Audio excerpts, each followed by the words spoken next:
Hello friends, today in this lecture we will see centrifugal pump. So basically what do you mean by centrifugal pump and what is the basic principle behind it, we'll see first, then we'll see its components and its working. The basic principle on which centrifugal pump works is that when certain mass of liquid is made to rotate by an external force, it is thrown away from its center of axis of rotation, and because of that the centrifugal head is impressed. This centrifugal head enables liquid to rise to a higher level. So suppose this is the center of axis, okay, or it is the axis which is rotating, and if this axis is made to rotate by an external force, or let's say external energy like electrical energy, then the liquid around it will be thrown away. The liquid around it will be thrown away in this particular fashion, okay, and this thrown away liquid will cause the centrifugal head, and because of that head only the liquid will be lifted up to a higher level. Now since this pump is lifting the liquid due to the centrifugal action, these pump are known as the centrifugal pump, okay. Now in addition to that, when this centrifugal pump lifting the liquid due to centrifugal force, there is one more force or one more head will be causing when the liquid is flowing through the impeller, okay, or the wheel, okay. So when this particular liquid moves through the impeller or the vanes or the wheels, the change in momentum will take place, and this change in momentum will result in increasing the pressure of the liquid, okay. So this is what the basic principle behind the centrifugal pump. Now we will see various components of a centrifugal pump, and we will discuss how it works actually. Okay, we will see the various components now. So the first component is the impeller, okay. I have drawn the diagram over here. You can see. So this is what the centrifugal pump basically, okay. Now this part is nothing but the impeller, okay. Then you can see the other uppermost part is called as the casing. This is called as the casing.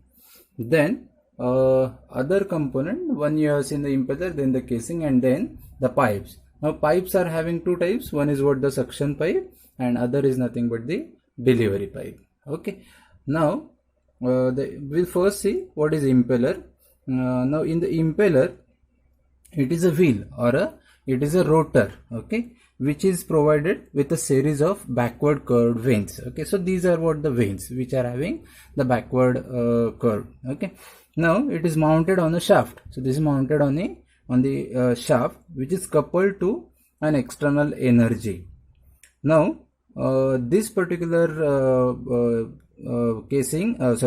impeller will impart energy to the liquid. So basically what happens, the shaft will impart energy to the casing, and casing will impart energy to the liquid, fine. So this is what the impeller. Next, eye is shown where actually the liquid comes in, okay. The next is the casing.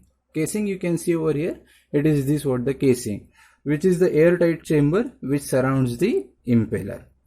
Next is the suction pipe. Now suction pipe, the topmost portion or the topmost end rather is connected to the pump, or the eye, and the bottommost end will be in the sump with the footwall. So this part is nothing but the footwall.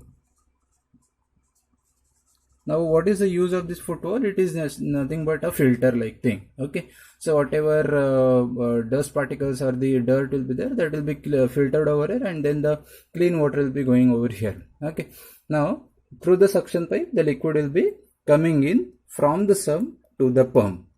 Next is what the delivery pipe. So after coming out the liquid from the impeller radially, the liquid will be pumped to the delivery pipe. Okay, and from here it will be stored into the storage device. There will be the delivery valve which will be closed and open to have the flow of fluid over there. Okay, so this is what basically the component of the centrifugal pump. Okay, now we will see the working of centrifugal pump. Before starting to the working of centrifugal pump, the centrifugal pump is primed. So what do I mean by priming? First we'll see. So externally, all the that is the pipe, suction pipe, delivery pipe, and the entire impeller with casing is filled with the water. Okay, so that filling is external.